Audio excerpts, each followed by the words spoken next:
my brothers, my sisters, and my ballers, welcome back to another match day of What's Football Without Fans with your favorite social football analyst, Tsepiso Pizzi, aka Tebzoro.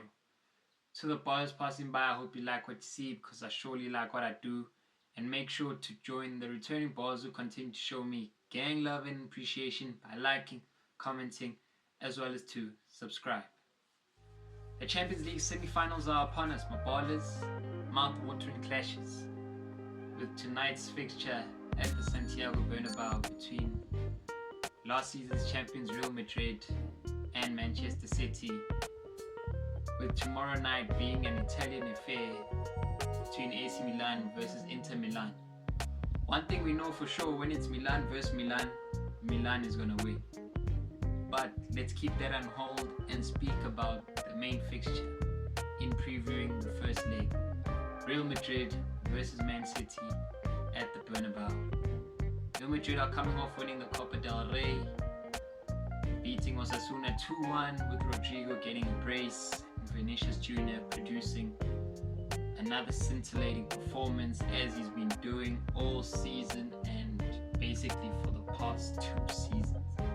The hottest winger in the world has now put his name up and build this cash as Vinny Jr. versus Haaland, the two 22-year-olds, two best players in the world on form at the moment. No matter which right back is in front of Vinicius Jr., he's up against him. He'll rip you apart. Any right back that he stepped up against has had a tough time. Not saying that they haven't had their encounters where they won, Reece James has gotten the upper hand of him, as we saw last season, but this season got put in a spliff. Trent Alexander-Arnold for 2 seasons in a row got put in a spliff. Tested Kyle Walker last season in the second leg, had to be taken off. Hakimi's had it. Any right back that faces Vinicius Jr., Ronaldo Araujo. It's just a tough night out, 90 minutes of pure work against that man down the left wing. We can't disregard Real Madrid's credibility and the know-how with the XP that they have in having players in their locker like Big Benz himself, Toni Kroos, Luka Modric is back in the side having returned on the weekend, David Alaba is fit again.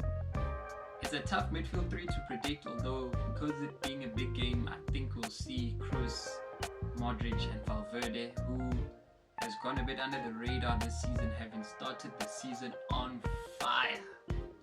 But we know we can't discount Rodrigo, the man who steps up in Champions League nights, the man who basically knocked out Man City last season in the Champions League semi-finals. It's a repeat of last season's semi-finals, Camavinga was producing performances off the bench last season's campaign. This season he's been a starter since the World Cup. It will be interesting to see if he starts at left back, and with him starting at left back, there will be a decision made by Ancelotti to see who will be the two to face up against Haaland being supported by De Bruyne. Whether he picks Militao and Rudiger or Militao and Alaba as the centre-back pairing. It's also going to be interesting to see, with knowing how much of the ball Man City usually has, if Ancelotti will stick with the midfield three in having Vinny Jr., Benzema and Rodrigo in attack, or revert back to a midfield four with Valverde being the auxiliary winger and potentially having a player like Camavinga maybe moving to midfield and then Alaba pushed to left back, then Rudiger and Militao start together, or Tchouameni will just start at the base of the midfield.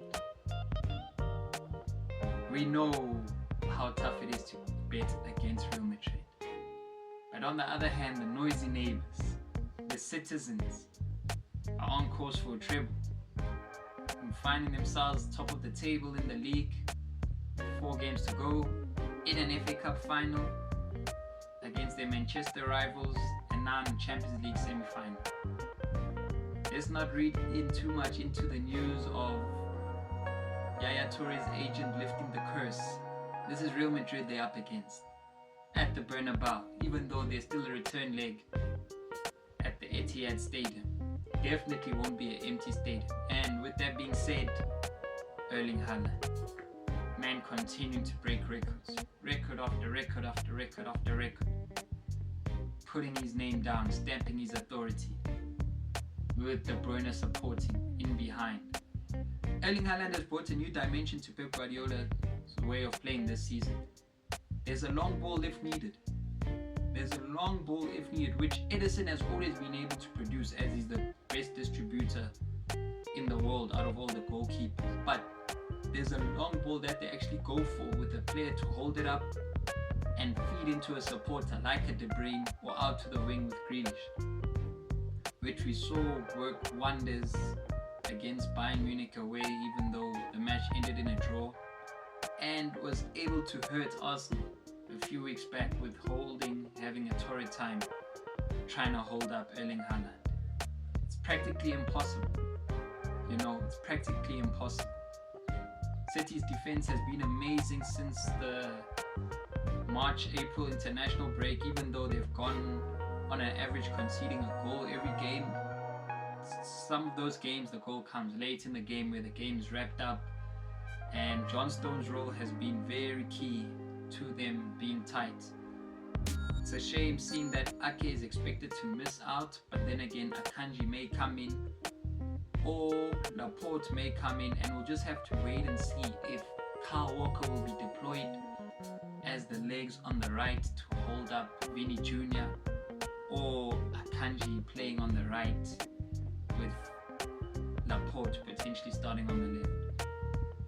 Stone's role of moving in to midfield alongside Rodri and back into defense when off the ball has hurt teams, and it's one thing that Ancelotti will plan for. But in doing that, partnering with Rodri, it gives Gundogan more freedom with De Bruyne, or not even De Bruyne, Bernardo Silva, just to cook inside off the right as well as to the touchline. That's the thing with Pep Guardiola's team. There's so much at his disposal. We don't know if Bernardo will start or Riyad Mahrez. I expect Bernardo to start, as he started most of the big games. But we know Riyad Mahrez in big games. We know Riyad Mahrez in cup competitions. We saw him on the run to the final with Phil Foden in the 2020-2021 Champions League campaign. Last season as well, he got that early goal at the Bernabeu. Okay, it came early in the second half, but the goal that had them in the lead until the 90th minute, And this season as well, even in the FA Cup semi-finals, fine, they're playing against a small Sheffield team, he still produced a hat-trick in a cup competition semi-final, There's just so much that City offers going forward. It's scary. And I see why they're seen as favourites, but you can't bet against the Galacticos. And hence why it's a two-legged tie rather than a one-legged tie. We'll just have to see how things stand after 90 minutes tonight at the Bernabeu before taking things to the Etihad Stadium. Now let me shift over to San Siro, to Milan. Italian football is up. Italian football is up indeed. Both teams having come off big wins in the quarterfinals of the Champions League, as well as this past weekend in the league, with AC Milan beating Lazio 2-0 at home, as well as Inter Milan beating Roma 2-0 away. It will be interesting to see if Leao plays. I expect to see him play, even though he was taken off after 11 minutes, but he's told people not to worry, and there aren't many fears in the AC Milan camp over his fitness. So with that type of expectation, we are expecting to see him feature. Whether it may not be tonight, he'll definitely play a part by the second leg, and he's one man who Inter Milan need to keep a close eye on. Rafael Leao, what a guy, what a talent. It's going to be an interesting battle between Rafael Leao as well as Dumfries, with both teams banking on the transition. Both of them don't want to have the ball, they want to hit you on the transition. So who will have the better advantage and the greater advantage? There's no more away goal rule. AC Milan are the team at home for the first leg, but it really doesn't matter. They've benefited a lot having Mainan back. Simon Kjær has returned from injury, and they now have that back four which won them the league title last season, with Theo Hernandez being arguably the most consistent left back in the world. Basically, we could call him the best left back in the world, producing a wonder goal against Lazio on the weekend. Simon Kjær and Tomori are back as a pairing.